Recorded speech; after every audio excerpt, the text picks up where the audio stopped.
வருகின்ற ஊழல் பணத்தை ஒருவர் மட்டுமே வைத்துக் கொள்ளுகின்ற ஒரு சூழல் ஏற்பட்டதால் தான் கிராம நிர்வாக அலுவலருக்கும் கிராம உதவியாளர்களுக்கும் பிரச்சனைகள் சின்ன சின்ன பிரச்சனையாக இருந்து வந்தன. கிராம நிர்வாக அலுவலர்கள் கிராம உதவியாளர்களை மதிப்பதில்லை. ஒரு சட்டமன்ற உறுப்பினர்கிட்ட அந்த பதில் ஒரு ரஃபா பேசும்போது ஒரு கிராம உதவியாளரை எப்படி நடந்து கொண்டிருப்பார் விஓ என்பதுதான் நம்மளுக்கு மேலும் மேலும் அதிர்ச்சி உருவாக்குது. மற்ற தாசில்தாரோ ஆர்டிஓ டிஆர்ஓ மாவட்ட ஆட்சியர் நால்வரும் ஒரு சரியான தீர்வை காணலங்கிறதா சொல்ல வர. முதல் பிரச்சனையிலே வருவாய்த்துறை நியாயமாக சரியாக முடிவெடுத்திருந்தா அந்த ரெண்டாவது சம்பவம் நடந்தது. மீனில் விஓ கிட்ட பேசும்போது கொஞ்சம் இங்கிலீஷ்ல பேசும்போது ரெக்கார்ட் பண்ணி வச்சிருக்காங்க. விஓ பேசும்போது அந்த பொண்ணு மீனில் ரெக்கார்ட் பண்ணி வைக்கலன்னு சொல்றாங்க. அண்ணன் உதயசூரியனுக்கும் ஏதோ கிராம நிர்வாக அலுவலர் என்ற போரில பாட்டாளி மக்கள் கட்சியும் இணைந்து ஒரு மோதலாக தான் என்னால் பார்க்க முடிகிறது. டிசம்பர் மாசத்துல ஒரு கோணமாகவும் இன்னைக்கு பிப்ரவரியில இந்த செய்தி விட வேண்டிய அவசியம். பின்னால் ஒரு சமூகம் ஒரு ஜாதிய கட்டமைப்பு ஒரு கட்சி பின்னாடி அவங்களுக்கு இயங்குதல் என்பதற்கு தான் சான்று. மாவட்ட வருவாய் நிர்வாகம் சரியான ஒரு நடவடிக்கை எடுத்திருந்தால் இன்றைக்கு இந்த சம்பவம் நடந்திருக்காது. டிசம்பர் 16ஆம் தேதி நடந்த சம்பவத்துல எல்லாமே ஒன் சைடாவே இருக்கு. அந்த வீடியோ யார் வேணாலும் போட்டு பார்ப்போம்.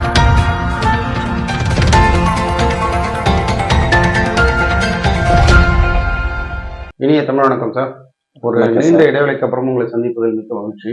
லோக் ஜனசக்தியினுடைய மாநில பொதுச் செயலாளராக சமூக பிரச்சனைகளை கையில் எடுத்து போராடுவதில் கள்ளக்குறிச்சி மாவட்டம் உட்பட தமிழகம் முழுவதும் உங்களுடைய குரல் தெளிவாகவே ஒலிக்கின்றது. இப்ப பாத்தீங்கன்னா சமீபத்துல வடக்குநந்தல் கிராமத்துல ஒரு விஏவுக்கும் அவருடைய உதவியாளருக்குமான அந்த 2 பெண்மணிகளுக்கு இடையிலான ஒரு பிரச்சனை தமிழகம் முழுவதிலும் எதிரொலிக்கக்கூடிய ஒரு விஷயமா இருக்கு. நீங்க அதே கிராமத்தை சேர்ந்த மனிதர் அப்படின்ற பட்சத்தில் இதுல என்ன நடந்திருக்கு அப்படின்றத நீங்க விஷயங்களை பகிர்ந்து கொள்ள முடியுமா? கள்ளக்குறிச்சி மாவட்டம் சின்னசேலம் வட்டம் வடக்குநந்தல் மேற்கு பகுதியிற்கு பிஓ அலுவலகம் வடக்குநந்தல் சிவன் கோயில் அருகிலே இருக்கிறது. பிஓவாக திருமதி தமிழரசி இருக்கிறார்கள். கிராம உதவியாளராக திருமதி சங்கீதா அவர்களும் இருவரும் வேலை செய்து வருகிறார்கள். அவருக்குள்ள சின்ன சின்ன பிரச்சனைகள் தொடர்ந்து இருந்து வருகிறது. கடந்த 2024ஆம் ஆண்டு டிசம்பர் 16ஆம் தேதி விஓ அலுவலகத்திலேயே திருமதி தமிழரசு அவர்களை உள்ள வைத்து கிராம உதவியாளர் திருமதி சங்கீதா அவர்கள் பூட்டி வைத்துவிட்டு சில அரசு ரெக்கார்டுகளை அரசு பதிவேடுகளை எடுத்து செல்கிறார் என்று ஒரு குற்றச்சாட்டை முன்வைத்து அன்று தொடர்ந்து எல்லாம் பத்திரிகையிலும் செய்தி வந்தன. நாம் நேரடியாக சென்று சில ஆய்வு செய்த போது சில இடத்தில் விசாரித்த போது கிராம நிர்வாக அலுவலர் மீதும் கிராம நிர்வாக உதவியாளர் மீதும் இருவர் மீதும் சில தவறுகள் இருக்கு என்று அறிந்தோம். அதற்கு பின்னால் அந்த பிரச்சனையிலே வட்ட மாவட்ட நிர்வாகங்கள் தாசில்தார் ஆர்டிஓ டிஆர்ஓ கலெக்டர் சரியான நடவடிக்கை எடுக்காத காரணத்தால் தான் 4/1/2025ஆம் தேதி மீண்டும் கிராம நிர்வாக அலுவலர் மீது கிராம நிர்வாக உதவியாளர் சாணியை மாட்டினுடைய சாணியை தன் மேலையும் அரசு அலுவலகம் இருக்கின்ற கோப்புகள் மீதும் ஊற்றி என்னை கொலைவெறி தாக்குதல் நடத்தியதாக புகார் கொடுத்து இன்று கிராம உதவியாளர் சிறையில இருந்து வருகிறார். சார், இந்த சம்பவங்கள் தமிழகம் ஃபுல்லா இருக்கக்கூடிய மக்களுக்கு செய்தியாக தெரிந்திருக்கிறது. இதனுடைய ஆரம்ப புள்ளி அப்படின்றது என்ன? இருவருமே பெண்மணிகள். விஓவும் ஒரு பெண்மணி, அவருடைய உதவியாளரும் ஒரு பெண்மணி. இவர்களுக்குள்ளார ஒரு மோதல் உருவாவதற்கான காரணம் என்ன? இன்னைக்கு இது பாத்தீங்கன்னா கிட்டத்தட்ட ஒரு அரசியல்வாதிக்கும் அதிகார வர்க்கத்திற்கும் அதிகாரிகளுக்கும் எதிரான ஒரு மோதல் போக்கு மாதிரி போயிட்டு இருக்கு பின்னணிகள். நாங்கள் விசாரித்தவரை இதனுடைய ஆரம்ப புள்ளி என்னவா இருக்குன்னு நினைக்கிறேன். ஆரம்ப புள்ளி வருகின்ற லஞ்ச பணங்கள் வருகின்ற ஊழல் பணத்தை ஒருவர் மட்டுமே வைத்துக் கொள்ளுகின்ற ஒரு சூழல் ஏற்பட்டதால் தான் கிராம நிர்வாக அலுவலருக்கும் கிராம உதவியாளர்களுக்கும் பிரச்சனைகள் சின்ன சின்ன பிரச்சனையாக இருந்து வந்தன. எப்போது தமிழக அரசு ஒரு கிராம நிர்வாக அலுவலர்களுக்கு அந்த லாக்கிங் கம்ப்யூட்டரை எல்லா சான்றுகளுக்கும் விஏவுடைய லாக்கிங்க்கு அந்த பவர் கொடுத்தார்களோ அப்பிலிருந்தே தொடர்ந்து தமிழ்நாடு முழுக்க கிராம நிர்வாக அலுவலர்கள் கிராம உதவியாளர்களை மதிப்பதில்லை. கிராம உதவியாளர்களை கேட்டு எந்த ஒரு சான்றையும் அவர்கள் ஓகே செய்வதில்லை. அதனால்தான் தமிழ்நாடு முழுக்க வாரி சான்றாக இருந்தாலும் ஜாதி சான்றாக இருந்தாலும் தவறுகள் அதிகமாக நடந்து கொண்டிருக்கின்றன. அதற்கு முன் காலகட்டங்களிலே அதிலே அந்த பேப்பராக இருக்கின்ற போது கிராம உதவியாளர்கள் கையொப்பிடுகின்ற நேரத்திலே ஊழல்கள் வந்த வரலாறு கிடையாது. இன்றைக்கு விஓவாக இருப்பவர்கள் மீனில் இல்லாத நேரங்களிலே அல்லது விஓக்கள் தனி அலுவலகமாக வீடு அலுவலகம் இருந்தாலோ அல்லது நண்பருடைய அலுவலகத்தில் இப்ப இருக்கின்ற காலகட்டத்தில் தனியாக வர வைத்து ஒவ்வொருவர்களும் போன்பே, ஜிபே அல்லது காசு லஞ்ச பணமாக வாங்கி கொண்டு தமிழ்நாடு முழுக்க ஒரு 10% தான் அந்த கிராம உதவியாளர்களை மதிப்பதும் அல்லது ஒரு 150 பொதுமக்கள் இடத்திலேயோ பணமாக வாங்குவதிலே நீங்க குறிப்பிட்டு பார்த்தா தமிழகம் முழுவதிலுமே கிராம நிர்வாகிகளுக்கும் அவரது உதவியாளருக்குமான ஒரு மோதல் போக்கு இருக்கு. அது இங்க வெடிச்சிருக்கு அப்படின்னு சொல்ல வரீங்களா? ஆமா, உண்மை, இதுதான் உண்மை. அது ஒரு பக்கம். இரண்டாவது, அந்த கிராம உதவியாளர் வடகிழந்தல் கிராமமாக இருந்தாலும் ஒரு பிற்படுத்தப்பட்ட சமூகத்தை சார்ந்தவர். கிராம நிர்வாக அலுவலரும் ஒரு 20 கிலோமீட்டர்ல உள்ள தகரைங்கிற கிராமம், சின்னசலம் அருகே உள்ள தகரைங்கிற கிராமத்திலே அவரும் ஒரு பிற்படுத்தப்பட்ட சமூகத்தை சார்ந்தவர் தான். ஆனால் முதல் அந்த செய்தி வாட்ஸ்அப்ல வருகின்ற போது இந்த பாதிக்கப்பட்ட சம்பவத்தை அந்த வன்னியர் சமூகத்தினுடைய அந்த லோகோ, அந்த தீ பந்தத்தோடைய படத்தை அதில் போட்டு வந்ததான் எனக்கு அதிர்ச்சியாக இருந்தது. ஏனென்று சொன்னால் உங்களுக்கு வந்திருக்கான் அந்த வாட்ஸ்அப் மெசேஜ்? எனக்கு வந்து எல்லா இடத்துக்கும் வாட்ஸ்அப்ல போகும்போது என்னுடைய வாட்ஸ்அப்புக்கு அது வருது.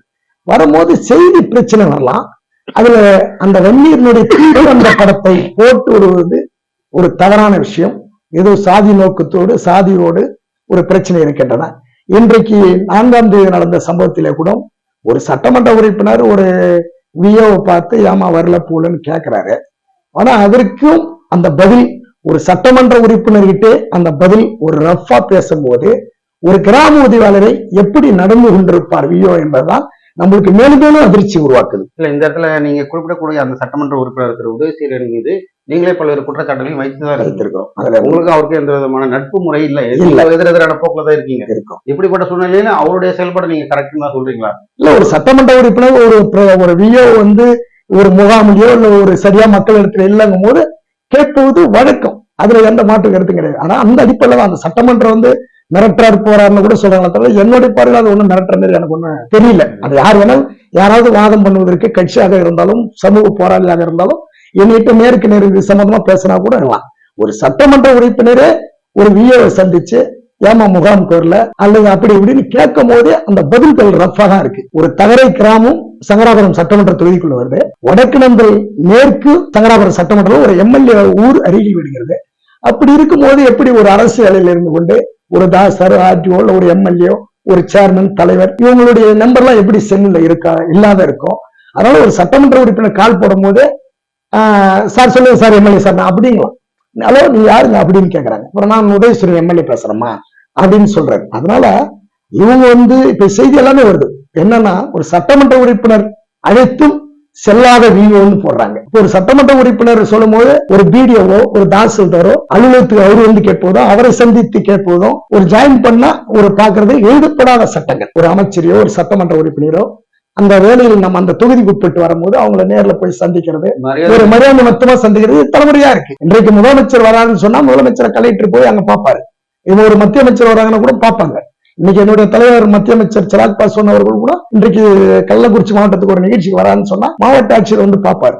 அவர் பிஜேபி கூட்டணியில் இருக்கிறாரு. நான் தமிழக அரசு நான் கலெக்டர் ஆகியிருக்கேன். ஐஏஎஸ் ஐபிஎஸ்ங்கிறத இந்திய ஆட்சி பணிதான். இந்தியா முழுக்க அவங்க வந்து அந்த துறைக்கு போக வேண்டியதுதான். இருந்தாலும் இன்றைக்கு தமிழக அரசு கீழே நான் ஒரு மாவட்ட நிர்வாகத்தில் இருக்கிறேன். அவர் நான் சந்திக்க மாட்டேன்னு சொல்ல முடியாது.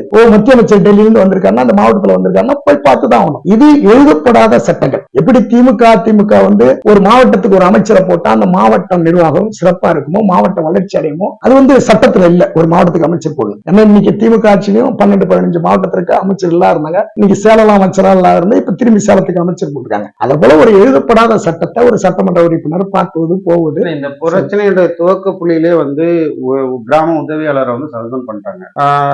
இந்த குற்றச்சாட்டில் சம்பந்தப்பட்டிருப்பதாக கருதப்பட்ட கிராம நிர்வாக அதிகாரி இடமாற்றம் செய்திருக்க வேண்டும். அதுதான் நான் எடுத்து உங்கள்கிட்ட சொன்னேன். இப்படி சொல்லல, வட்ட தாசில்தாரோ ஆர்டிஓ டிஆர்ஓ மாவட்ட ஆட்சியர் நால்வரும் ஒரு சரியான தீர்வை காணலங்கிறதா சொல்ல வர. சரியானா பெரிய தப்பு பண்ணவங்களுக்கு ரைட்டு சஸ்பெண்ட். ஒரு விஓவை சரி வேணாம், அவங்க வந்து வேற ஒரு சமூகம், இது உள்ளூர் பெண்மணி, ஒரு பிரச்சனை நடக்கும். பணத்தால தான் இது பிரச்சனை வருது, லஞ்ச பணத்தால் தான் பிரச்சனை வருது. அப்ப நாளைக்கு வந்து விஓக்கு கூட ஒரு விஜிலன்ஸ் கூட ரெடி ஆகும். அப்ப ஏன் இவங்க சிக்கல் அவங்களை பாதுகாக்கணும்னு நினைச்சிருந்தா அவங்க ஒரு இடமாற்றத்தால யாருக்கு கிடையாது. அவங்களை சஸ்பெண்ட் பண்றதுதான் பெரிய ஒரு பாதிப்பு. அப்ப சஸ்பெண்ட் பண்றதுக்கு இடமாற்றம் பண்றதுங்க. அப்ப இப்ப செஞ்சது சாணி, கொலை மிரட்டல் இதெல்லாம் சொல்லுவது சாணி என்பது பகிரகமா தெரியுது, அது தவறான விஷயம். கொலை மிரட்டல் அளவுக்கு அடிதல் நடந்ததா, கழுத்தை நெருக்கப்பட்டாங்களா, மிரட்ட வார்த்தைகள் வந்ததா? கிராம உதவியாளருடைய கணவரை வந்து ஒரு திமுகவுடைய ஒரு பிரமுகர், முக்கியமான பிரமுகர், ஒன்றிய செயலாளர் அப்படின்னு தான் சொல்றாங்க. இப்ப அவங்களுக்கு வந்து ஒரு அரசியல் பின்புலம் இருக்குது. இவங்களுக்கு வந்து நீங்க குறிப்பிட்ட மாதிரி பார்த்தா ஒரு ஜாதிய பின்புலம், கண்டிப்பா நிறைய ஆதாரம் இருக்காது. இப்ப அப்படின்னா இதனுடைய தீர்வு என்னவா இருக்கு? யாரை கண்ட்ரோல் பண்றாங்க? அதிகாரிகள் வந்து அரசாங்கத்தை கண்ட்ரோல் பண்றாங்களா, இல்ல வந்து கட்சியினர் வந்து அதிகாரிகளை கண்ட்ரோல் பண்றாங்களா, இல்ல ஜாதி ரீதியான மோதல்? இது ஈகோ எங்க இருந்து எப்படி வர முடியும்? ஈகோ வந்து அவங்க உள்ளூர் நம்மளுக்கு எம்எல்ஏ உறவினரா கூட இருப்பார் போவார்னா அவங்க ஒரு தோரணையில கூட இருக்கலாம். முதல் பிரச்சனையே தவறு தானே. எம்எல்ஏ உறவினரா இருந்தாலும் ஒரு தவறு செய்யலாமா? அது செய்யல. இந்த சாணி அடித்த விதங்கள் தவறு. எம்எல்ஏ போய் செய்ய போறதுல இல்ல என்னுடைய உறவினர் ஒரு சம்பவத்தில் பண்ணா 102 சொல்லி செய்வாங்க, தானா நடக்கும். முதல் பிரச்சனையிலே வருவாய்த்துறை நியாயமாக சரியாக முடிவெடுத்திருந்தா அந்த 2வது சம்பவம் நடந்தது. அதற்கு சட்டமன்ற உறுப்பினர் நம்ம சொல்ல முடியாது. ஏன்னா சட்டமன்ற உறுப்பினர் தவறு செய்தா தவறு சொல்லுவது நம்மளுடைய உரிமை. அவரு சரியா இருக்கிற நேரத்தில் நம்ம சரியாகவும் பாராட்டி தான் ஆகணும். ஒரே தவறாகவே நம்ம சொல்லிட்டு போக முடியாது. அந்த பொண்ணு வந்து அந்த கிராம உதவியாளர் திருமதி சங்கீதா வந்து முதல் முறை நியாயமான தீர்வு இல்லை, அவங்களை பணியிடமாக்கி நம்மளை சஸ்பெண்ட் செஞ்சிருக்கலாம். அல்லது வந்து சொல்றாங்க நோட்டை எடுத்துட்டு போறேன்னு சொல்றாங்க. அவங்க பைக்ல போகும்போது ஒரு மூடிட்டு சொல்றதா ஒரு விஓ சொன்னதா சொல்றாங்க. அப்படி ஒரு வார்த்தையே அந்த கிராம உதவியாளர் வாயில வரல. நோட்டை எடுத்துட்டு போறான்னு சொல்றாங்க. எப்ப எடுத்துட்டு போறா நீங்க புகார் கொடுத்துருக்கீங்க இல்ல, அப்பதான் நோட்டை எடுத்துட்டு போறாங்கன்னா அந்த பைக்ல ஸ்கூட்டில நோட்டே அப்படி இல்லை, நோட்டே அப்படி இல்லை. அதனால இதுல வந்து முதல் முறை வருவாய்த்துறை சரியான ஒரு நியாயமான முடிவு எடுத்து ஒரு அரசு துறையில ஒரு கிராம அளவுல பணிபுரியக்கூடிய 2 நிர்வாகிகள், அதாவது பொது ஊழியர்கள் மத்தியில ஒரு முரண்பாடுகள் ஏற்படுதுன்னா ஒரு வட்டாட்சியர் அது தொடர்பான ஒரு விசாரணையை நடத்திருக்கணுமா இல்லையா? நடத்தினாரா இல்லையா? விசாரணை நடத்தியதான் நம்மளுக்கு தெரியல. தொடர்ந்து மாவட்ட ஆட்சியர்கிட்ட போறாங்க. அதுல சில 2 பேரும் பேசுகிற முரண்பாடுகளை சில ரெக்கார்ட் இருக்கு. அதுல வந்து நாம விசாரிக்கும் போது விஓ வந்து மீனில் வந்து விஓ கிட்ட பேசும்போது கொஞ்சம் இங்கிலீஷ்ல பேசும்போது ரெக்கார்ட் பண்ணி வச்சிருக்காங்க. விஓ பேசும்போது அந்த பொண்ணு மீனில் ரெக்கார்ட் பண்ணி வைக்கலன்னு சொல்றாங்க. ஏன்னா யாரும் முரண்பாடு இல்லை. அதுலயும் 2வது ஒரு சமூகம் இருக்கின்ற சமூகத்துல பட்டியலின சமூகமாக இருந்தாலும் அப்ப வந்து உதவியாளர் தூண்டப்பட்டு அவர்களை ஆபாசமான வார்த்தைகள் அல்லது கொந்தளிக்கக்கூடிய வார்த்தைகளை பேச வச்சு அதை பதிவு செஞ்சுட்டாங்க அப்படின்னு சொல்லுவீங்களா? என்னுடைய பார்வையில் அதுக்கு இன்னும் நிறைய சான்று என்னன்னா, ஒரு ஆர்ஐ ஆபீஸுக்கு முனைவர் மாத்தூர் அண்ணன் மன்னன் என்பவர் போறார். அவர் மேடம் அப்படின்னு சொல்லும் போது அம்மாங்கிறாரு. அம்மாங்கிறது தான் தமிழ்நாட்டுல ஐயா அம்மான்னு தான் சொல்லுன்னு சொல்லிருக்காங்க. என்ன அம்மாங்கிறார், என்ன மேடம்னு சொல்லுங்க, என்ன அம்மாங்கிறீங்க அப்படின்னு இன்னைக்கு கச்சிராபாளையம் வருவாய் ஆய்வாளராக திருமதி சுமதி அவர்களை அவர் சொன்னதாகவும் அது பிற்பாடு அவர் என்கிட்ட பேசினார் தொலைபேசியில நேர்ல. அவரு ரொம்ப ஒரு மாதிரியா நடந்திருந்தாலும் அவர் புகாரே கொடுத்திருக்காரு. அது இப்படி இருக்கு. இன்னும் நிறைய விஓ ஆபீஸ்ல வந்து தூண்டி விட்டு அந்த பிரச்சனை பெருசாக்கி அதை ஒரு வழக்காக்குவதற்கோ அல்லது மீனவர்களுக்கு பணியிட மாற்றுவதற்கு இன்னும் பல ஆதாரங்கள் என் இடத்துல இருக்கு. நிறைய இடத்துல அது போல சம்பவம்லாம் இருக்கு. அதுல வடக்கந்தல் பிற்காவிலே பாத்தீங்கன்னா இது மேற்கு கிழக்கு விஓ ஆபீஸ் ஒண்ணு இருக்கு. அந்த மீனலுக்கு தலைவருக்கு தொடர்ந்து பிரச்சனை இருந்துச்சு. தொடர்ந்து இப்ப நீங்க குறிப்பிட்ட மாதிரி பார்த்தா வடக்கந்தல் கிராமத்துல 2 விஓ இருக்கிறாங்க இல்லைங்களா? ஆமா, கச்சிராபாளையத்துல ஒண்ணு இருக்கு, ஒரே அளவுலதான். வடக்கந்தல மேற்கு கிழக்குன்னு இருக்கு.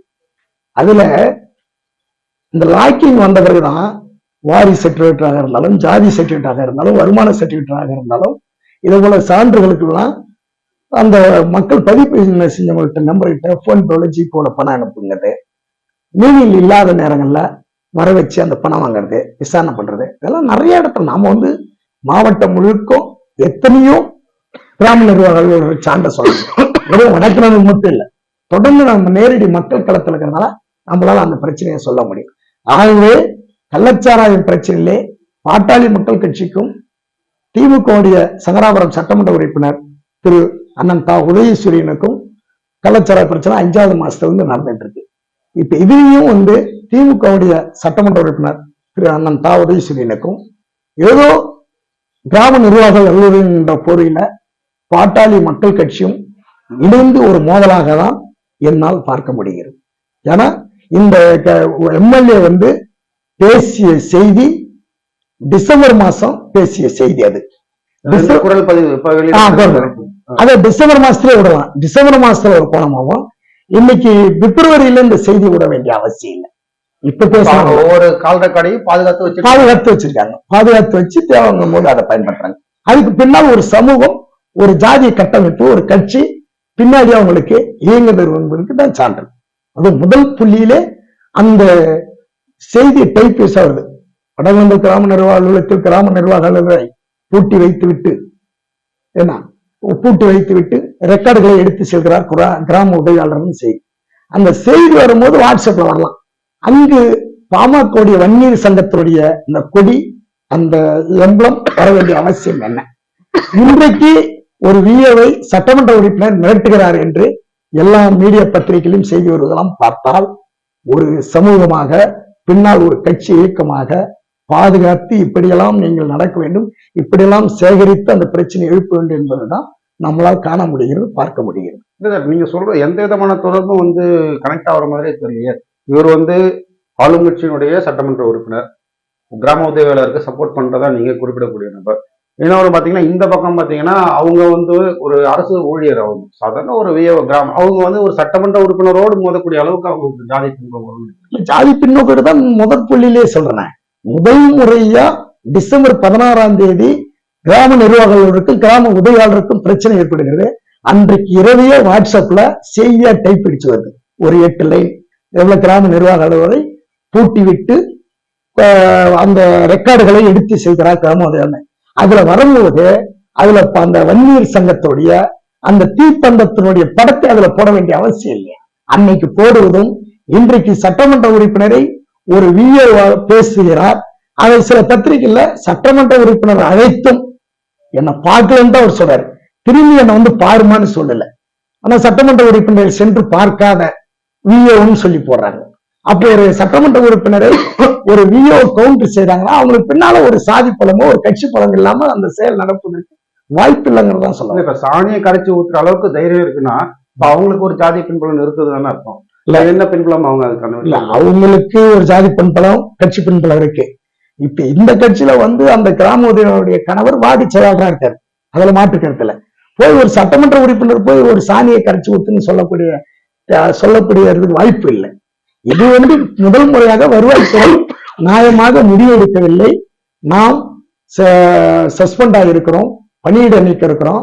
அதற்கு பின்னால் இன்னும் ஒரே ஒன் சைடு பிரச்சனையா மீடியாவெல்லாம் வருதுன்ட்டு அதற்கு பின்னால் அவங்க மருந்து குடிக்கிறாங்க, மாத்திரை சாப்பிட்றாங்க. சாப்பிட்டு கள்ளக்குறிச்சி மருத்துவ கல்லூரியில ஒரு வாரம் பெட்ல அவங்க இருக்காங்க, சீரியஸா அன்கண்டிஷன். இதுக்கு ஒரு முறையான மேலதிகாரிகளிடம் ஒரு மனு கொடுத்து அதற்கான தீர்வை காண்பதை விட்டு இவங்க தன்னிச்சையா அவங்க ஒருத்தவங்க தாக்குறது தனிப்பட்ட முறையில தாக்குறதே தவறான விஷயம். 4ஆம் தேதி நடந்த சம்பவம் தவறான விஷயம், தப்பான விஷயம். அதற்கு நம்ம மேல பொய்யா எல்லாத்தையும் ரெக்கார்ட் பண்ணி பொய்யான்னு நம்ம பண்ணிட சஸ்பெண்ட் ஆகி திரும்பி ஒரு பிரச்சனை ஒரு ஆபீஸ்ல வந்தா அந்த 2 பேர்த்து மீதும், ஏன்னா ஒருத்தவங்களே ஒன் சைடே தப்பு பண்ண முடியாது, இருக்க வேண்டிய அவசியம் இல்லை. இப்ப இடம் அழகு போறோம், பட்டா கூட்டு பட்டா மாத்திரம், வேற பட்டா கூட நீ அழகு போகும்போது மீன் வச்சுக்குவ, அதுவும் பணம் வாங்க தெரியாது. கூட்டு பட்டாவில அழகா பணம் வாங்கிட்டு அப்படியே கூட்டு பட்டாவில மாத்தலாம். அப்படி ஒரு பிரச்சனை, சின்ன சின்ன பிரச்சனை வருகின்ற லஞ்ச பணத்தில் அல்லது வருகின்ற ஊழல் பணத்தில் தொடர்ந்து அந்த பிரச்சனை இருந்திருக்கு. ஒரு மாசமோ 3 மாசமோ தொடர்ந்து பிரச்சனை இருக்கிறதால தான் அந்த டிசம்பர் 16ஆம் தேதி அந்த பிரச்சனை உச்சகட்டத்தில் போனது.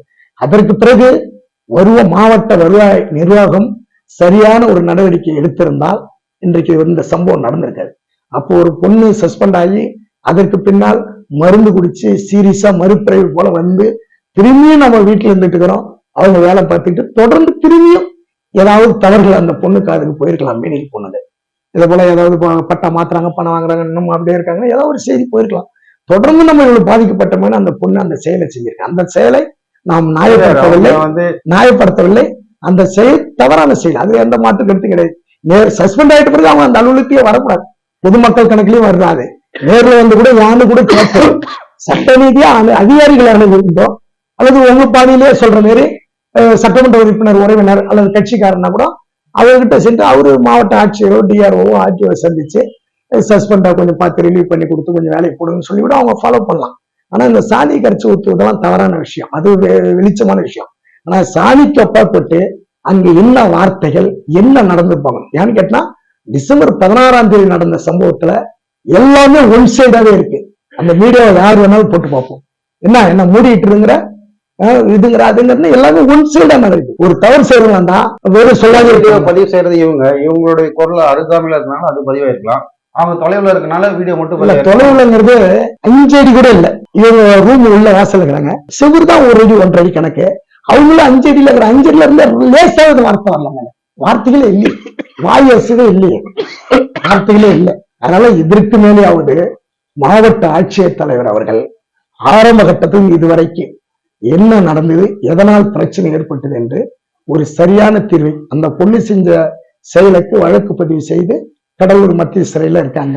அதனால இந்த கிராம நிர்வாக அலுவலர் திருமதி தமிழரசி அவர்கள் இனிமேல அதாவது குற்றச்சாட்டோடு மாத்தல, ஐயோ அவங்க தப்பு பண்ணாங்கன்னே மாத்த தேவை, ஒரு நலன் கருதி. ஆனா எத்தனை தமிழ்நாடு முழுக்க என்னுடைய கட்சிக்காரர்களோ அல்லது மாற்று பட்டியலின சமூக தலைவர்களோ தொடர்ந்து எனக்கு தொலைபேசியில் அந்த முறையை இப்பயும் பேசுறாங்க.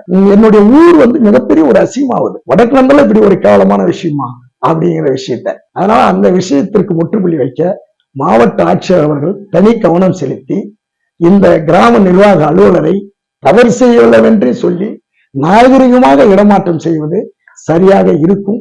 பிரச்சனைக்கு இத்தோடு முற்றுப்புள்ளி வைத்து அதற்கு பின்னால் அவர் அதிகாரி சந்தித்தோ நீதிமன்றத்தை சந்தித்தோ அவருக்கு வேலை வருவதை அவர் பார்த்துக் கொள்ளலாம். இவங்க கிராம நிர்வாகம் இன்னொரு ஊருக்கு போய் அமைதியாக வேலை செய்து பொதுமக்களுக்கு பணியாற்ற வேண்டிய இந்த அரசு ஊழியர்கள் ஒரு கடைநிலையில இருக்கக்கூடிய மக்களுக்காக பணியாற்றக்கூடிய வேண்டியவர்கள் இந்த லஞ்ச பணத்தை பிரித்துக் கொள்வதில் ஏற்பட்ட இந்த பிரச்சனை இன்னைக்கு ஒரு ஜாதிய மோதல்களாக மாறக்கூடிய சூழல் இருக்கு, ஏற்கனவே புகைஞ்சிட்டு இருக்கு அப்படின்ற மாதிரி குற்றச்சாட்டுகளை முன் வச்சிருக்கீங்க. தொடர்ந்து என்ன நடக்குது அப்படின்றத பார்ப்போம் சார். இந்த நேர்காணலுக்கு நேரம் தந்ததுக்கு நன்றி. ஜெய்ஹிந்த் சார். ரொம்ப நன்றி சார். வணக்கம்.